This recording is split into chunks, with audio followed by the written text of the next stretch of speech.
Thank you for joining us. We are here at the Gulf African Bank discussing about Islamic finance for small and medium enterprises in Kenya. And joining us today is Mr.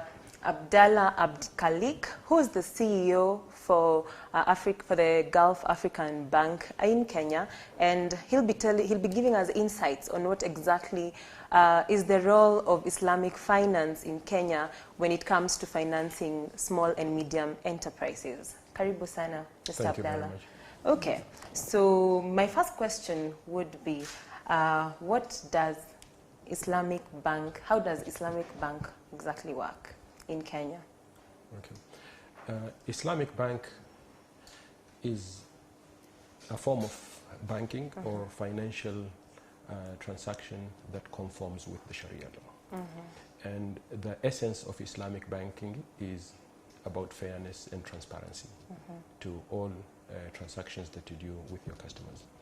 And it is meant to empower and enable the community to improve their well-being and wealth. Okay. And how old is Islamic banking in Kenya?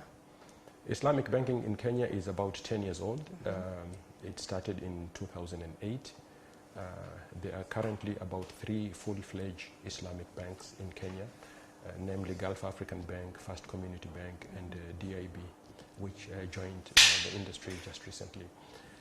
There are several other Islamic banking windows within the conventional banks to support the customers who want to access this product. Okay.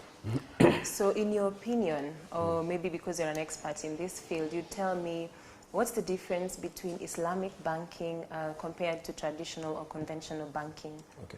The main difference is the processes that we follow. There are quite actually a few differences that as much as the end result may sound the same, but the processes that are followed by Islamic banks are what contributes 20%. Then we jointly own the house with that same ratio. Now ensure that the transparency and ethical banking that we follow.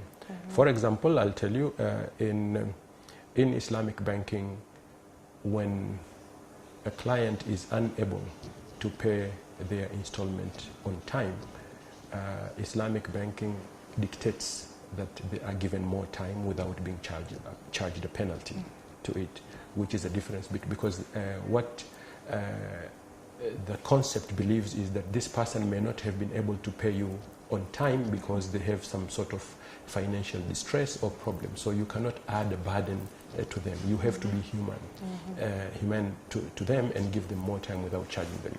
As much as this may have been abused in some circumstances, and therefore Sharia scholars have said, okay, if you think it's an abuse of the system, charge them, but that money goes to charity because it's not lawful money. It's just a deterrent. This is one of the things that differentiate Islamic banking to conventional banking. Okay. When it comes to the small and medium enterprises in Kenya, how can they tap into Islamic banking, especially in the country? In fact, SMEs should be the real target for Islamic banking because, as I said earlier, it actually refers to enabling and empowering the community. And these are the people who are at the lower end of the market who cannot access credit otherwise if they are not supported, or if banks like other banks will not trust them by giving them these credit facilities. And that's the major focus of an Islamic bank, to empower and enable the community, not to enrich itself or to go just for the riskless customers in the industry. If it does not support the community as a whole, then the concept itself will have failed. Okay, so SMEs especially contribute to about 60% of the country's GDP and also about 80% of employment, I want to assume. But is this access to Islamic financing limited only to Muslims, or does it also factor in non-Muslims? Okay, first of all, you rightly said the ratios are that 60% of GDP is contributed by these small enterprises, and they create that employment. So you can see the area needs to be supported because it is also supporting us back. Two is that because the masses are there, if now you think commercially, even for Islamic banks and other conventional, this is where if they want to create value for their shareholders and where they can do more business is through SMEs, because that's where. Now the perception about Islamic banking being only accessible to Muslims is wrong. First of all, we as a Gulf African Bank, we have a sizable portfolio of customers who belong to different faiths. Not just the Muslim community, we have across the board. Maybe we have not done enough awareness to others to understand what this product is. It's not about selling faith. It's about selling a financial product which is acceptable, which is fair, and to be acceptable to the wider population of Kenya. So it is definitely not just a product for Muslims, it's available for everybody. Okay. So for a non-Muslim who wants probably to seek one of your services or to use one of your products, what are the basics that they need to know when they're approaching an Islamic the Islamic finance sector? Yeah. All they need to do is to approach the bank. You will find experts in all branches of the bank, and not just Gulf African Bank. I'm talking about the industry as a whole. And you will find somebody who can give you the basic understanding of what it is about. Okay. We have tried also to put some basic information on our websites, and also this information now is available widely. Even if you Google it today, you will understand what is the concept itself. Yeah. But I also agree to the fact that maybe Islamic banks need to do more to reach out to people and explain to them that what this is all about. And I'm sure if they come to understand it fully, they will appreciate it more than the conventional bank. Still on the same question of non-Muslims, do they need, I understand that the Islamic financing sector is governed by the Sharia law. Yes. Is there anything specific that a non-Muslim needs to know about the Sharia law so that they know the aspects of when they're borrowing the money? Yes, it's basically whatever they need to know is what are those benefits that are there. And it's actually everything is better than what they would have otherwise accessed from conventional banks. So basic understanding is good, is recommended. And as I said, write-ups are there. It's just a one-pager to give you some good insight about what Islamic banking is. Okay. Someone called Lillian Ruto had asked, I would like to understand more about riba. Yes. I don't know what riba is an Arabic word for interest, okay, or usury. Now, interest is any amount that is paid as a fee or rental of money, which is not acceptable to Islam. Okay. Money can only be earned through trade or through business partnerships, but not money over money. You cannot rent out money and receive more money to it. And that is where it's not acceptable. Now, in the Sharia, it did not explain why interest is not acceptable. It's just a command that don't. Scholars have gone further to say what were the reasons, but whatever they are, the basic thing is that it's not acceptable. And many scholars believe that because interest is exploitative. When somebody is in dire need for money, maybe for medical treatment or education or any purpose, but you can easily take advantage of them by telling them, I'll lend you money and you will pay me maybe 2 times the money. And if it's a matter of life and death for me, I will just have to take the money. Then it becomes exploitive.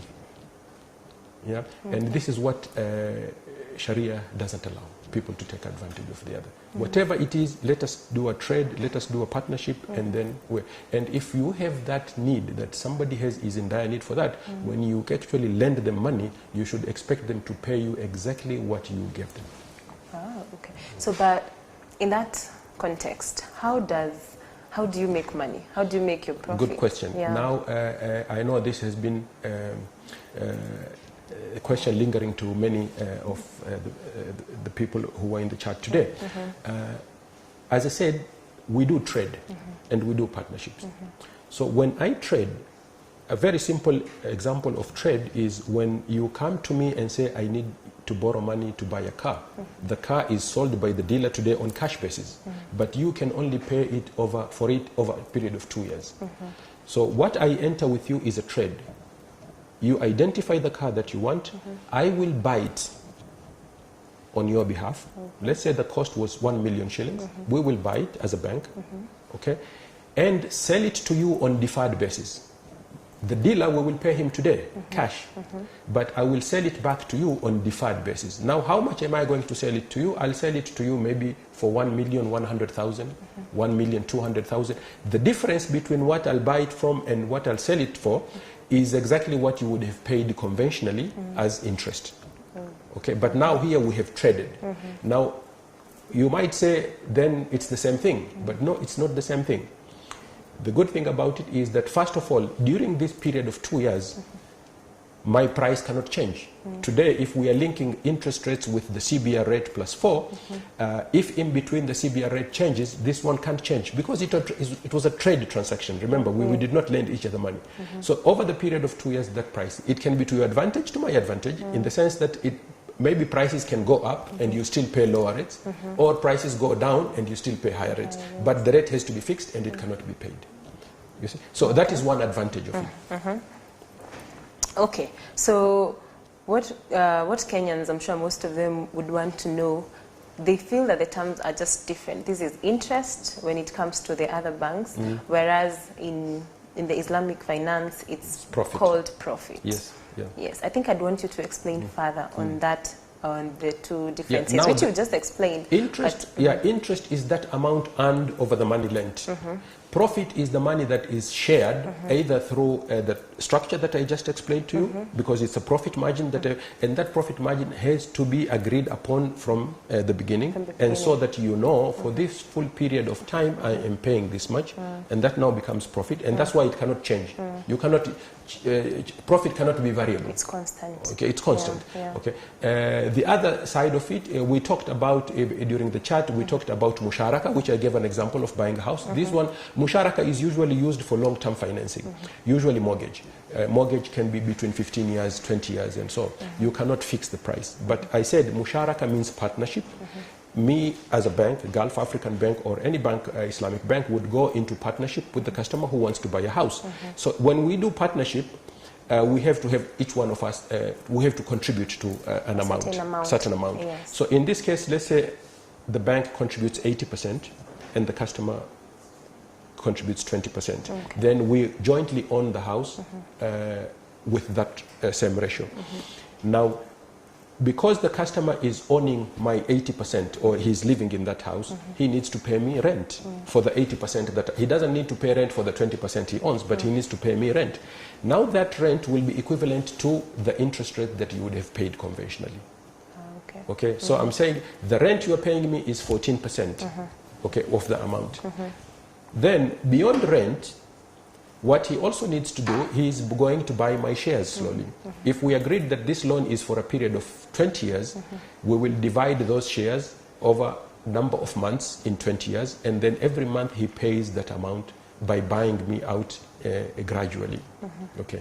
Now the rent also keeps on reducing, because as he owns, or he or she owns more shares of the house, they don't need, because at some point maybe they will also own 80% and the bank owns 20%. So they will only pay rent for the 20% of my ownership. Okay, not the full, and it keeps on reducing like that. What makes it now, okay, now the rent that pays is equivalent to the interest that would have been paid in the market. That rent can be variable, because rents also can increase or can decrease. It's up to the landlord. So it could change. It could change. This is for long term. Okay. Again, a good example of what makes it Islamic or Sharia compliant is that if anything happens to the house, let's say there has been an earthquake or floods, and the house is destroyed. If we have insured it, we go back to the insurance company and we get whatever we can get out of that. If the insurance company, let's say, pays us an amount that is less than the amount that we invested, we will look at what were the ratios at the time. If we were 50-50, then whatever we are paid by the insurance, we also share it 50-50. Yeah. Now, whether that 50% the bank takes is sufficient to cover their exposure or not is immaterial. Okay. The bank takes that loss.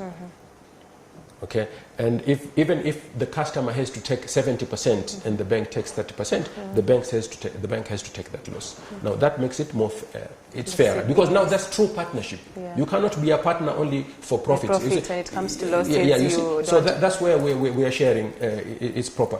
If the house is inhabitable for whatever reason, maybe leakages or for any reason that it's not habitable, the bank cannot charge rent. So it's on a profit and loss basis. Absolutely. Okay. Yeah. And how do Islamic finance banking sector partner with, for example, SMEs that have a negative balance sheet? For example, the SME has been struggling to basically make profit, yes. or if it's not profit, they are startups. Yes. They don't have much. They don't have a history of having a profit. True. How can the banking sector partner with such corporates? Okay.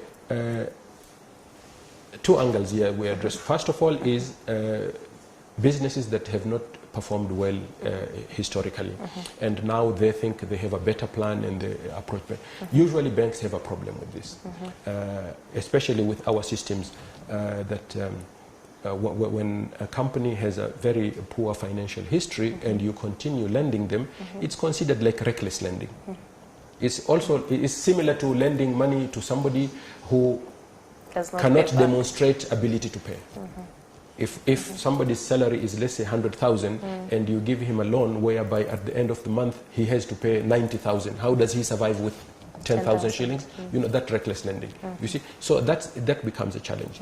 However, and one thing that many customers don't know is whenever you have a business that is not performing well, all you need to do is to approach your bank and tell them that this has not gone well, I want to restructure this, I want to change my strategy, I want to do this. 99% of the banks will accommodate you. It is a lot easier to accommodate a customer. We have an interest for that customer to perform well. Any bank has an interest for their customer, because when the customers grow, they grow together with the bank. Yeah. Your dealings with them increases. So banks have an interest. No bank would want that to happen. And it is even more difficult to foreclose on a property or an asset than to help the customer. Sometimes it reaches a point where there is no other way to do it, but you go to that. But this is what customers need to do and what to know is approach your bank, tell them that I have this problem, I'm changing my strategy, I have to do this, and they will, 99% of the time, they will go with you. Then we talked about startups.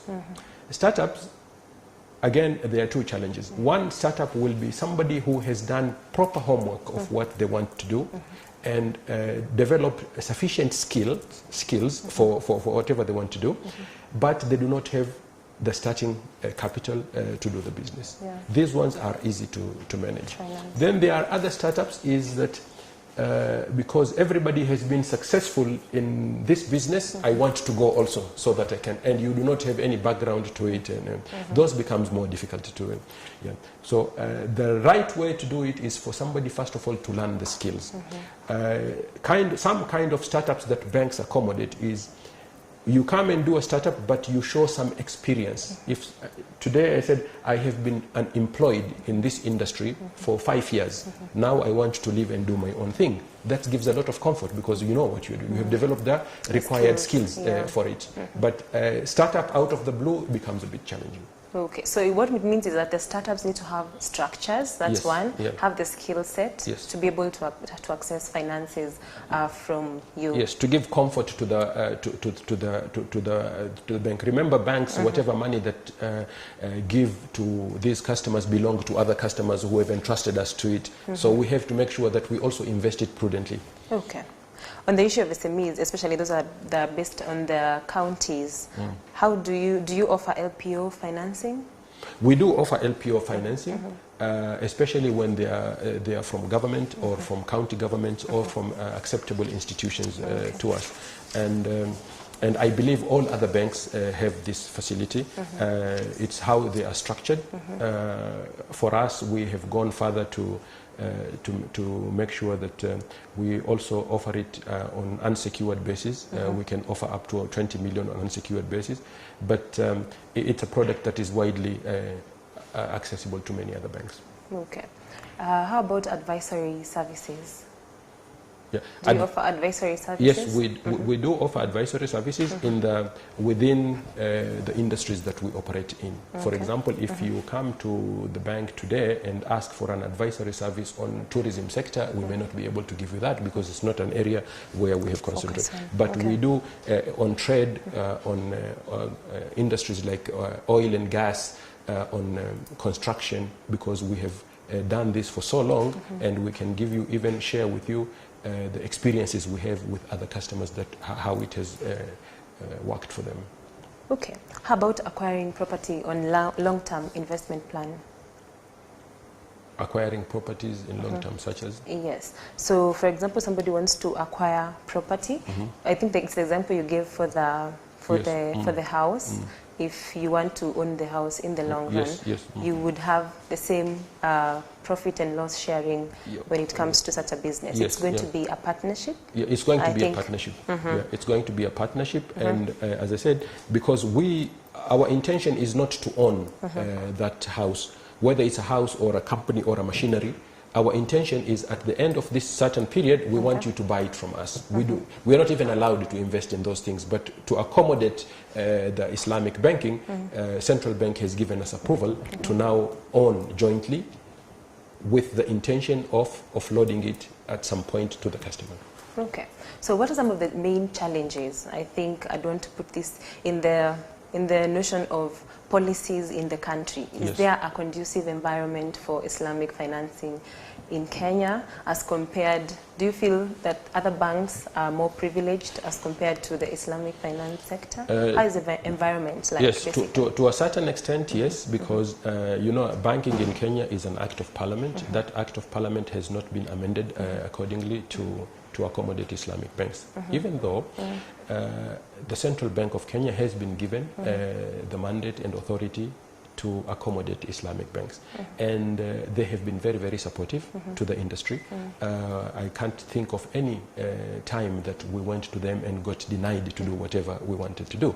But I think if it is officially recognized in the Act, then it will become much more easier. Because today, one good example, and we have not had a situation like that, but if it comes, if we have a commercial dispute with our customer and through a Sharia product, and we go to court, it is still not clear which law will take precedence. Is it the Sharia law? Is it the law of the land? Okay, so these things could be made clearer. We have not had a situation like that, but if we make it, and there are other countries that have actually incorporated it fully. One of them is the United Kingdom. In the UK, there is a vibrant Islamic banking there. It's a huge market. Okay, and it's not.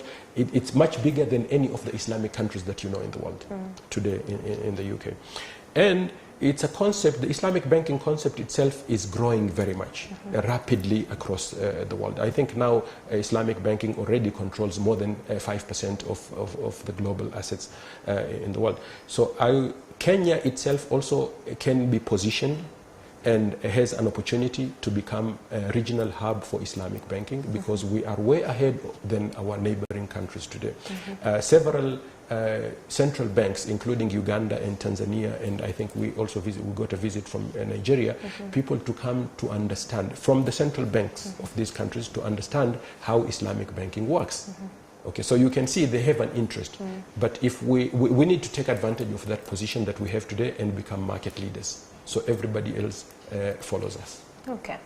I think my last question would be what you would advise small and medium enterprises when it comes to Islamic finance. What do they need to do? Okay, the first thing that they need to know is to understand this concept and see how ethical, how fair, how transparent it is, and how it can support them, because it is actually meant to support them. As I said, we need to empower the communities around us. Okay, it is actually targeted to them in the first place, so they need to understand that. Two is that most of our SMEs do not have structures, do not have proper accounts, do not have. I would also encourage them to do basic accounting so that when you approach your bank, Islamic or conventional, whenever you approach your bank, you have to show them something to support your business. Okay, because the first thing the bank looks at is your ability to pay. Okay, and you can only demonstrate, because these SMEs are owned by individuals, sometimes they don't see the need. Why should I keep this account? It's my money, it's my company, you know. Yeah. But I would encourage them, and people need to start small with a vision of growing big. We do have some companies that started with us as SMEs, and some of them have outgrown us. They had to move even to bigger banks. Okay, but that should be, and for you to achieve that is you have to keep proper records, proper accounting books, and of course tax compliance and things. These are the things that I would encourage the SMEs to do. Okay. Thank you so much, Mr. Abdalla. Karibu sana. It's been nice having you. Thank you for those insights. That's all we had for today.